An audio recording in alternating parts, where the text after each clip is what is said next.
afternoon, Big Strappers.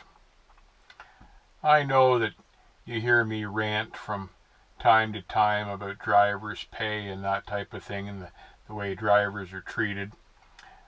At Smart Trucking, we get a lot of email from drivers all over North America.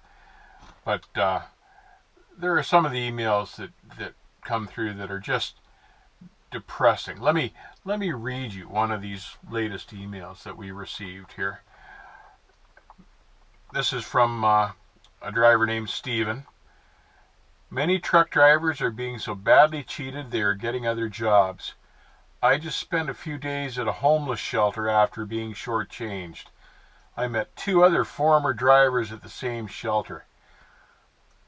I just gave up my driver's license a month ago after not having the $80 to renew my license and the cost of the medical.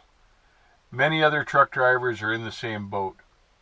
I'm a hard-working guy and tried to please my employer, but in the end, SGI did me in. Now, I can only assume that SGI was his employer, the trucking company that he was working for.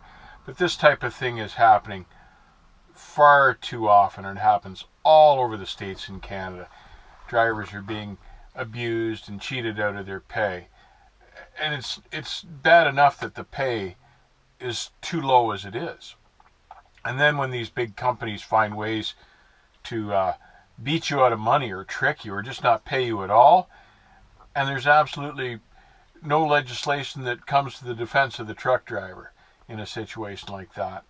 And it shouldn't be happening in the first place.